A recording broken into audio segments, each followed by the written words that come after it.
আসসালামু আলাইকুম। আমি সাজ্জাদ হোসেন হলি, আর আমার পাশে রয়েছে আমার বন্ধু ইসাবেলা। আসসালামু আলাইকুম। বরাবরের মতো নতুন আরেকটি ভিডিও নিয়ে আমরা আপনাদের সামনে হাজির হলাম। প্রিয় ফেসবুক বন্ধুরা, আজকে একটি কবিতা অবলম্বনে কন্টেন্ট তৈরি করা হয়েছে। কবিতাটির নাম হচ্ছে সেই গল্পটা। কবিতাটির লেখক পূর্ণেন্দু পত্রী এবং কবিতাটি আবৃত্তি করেছেন আমাদের সেরা আবৃত্তি শিল্পী মুক্তাদির আহমেদ রাসেল। তো চলুন বন্ধুরা, আর কথা নয়, শুরু করি।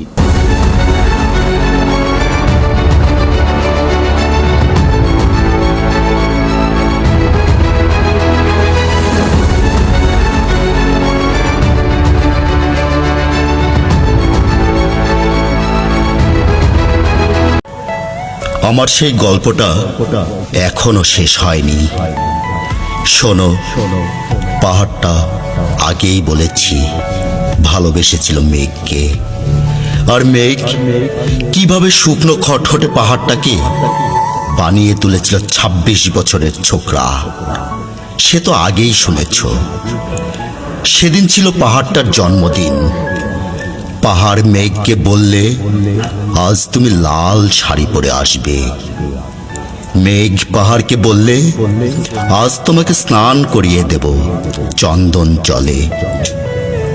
ভালোবাসলে নারীরা হয়ে যায় নরম নদী, পুরুষেরা জ্বলন্ত কাঠ। সেইভাবেই মেঘ ছিল পাহাড়ের আলিঙ্গনের আগুনে, পাহাড় ছিল মেঘের ঢেউ জলে। হঠাৎ আকাশ জুড়ে বেজে উঠল ঝড়ের জগজম্ব। ঝাঁকড়া চুল উড়িয়ে ছিনতাইয়ের ভঙ্গিতে ছুটে এলো এক ঝাঁক হাওয়া। মেঘের আঁচলে টান মেরে বললে, ওঠ ছুরি, তোর বিয়ে।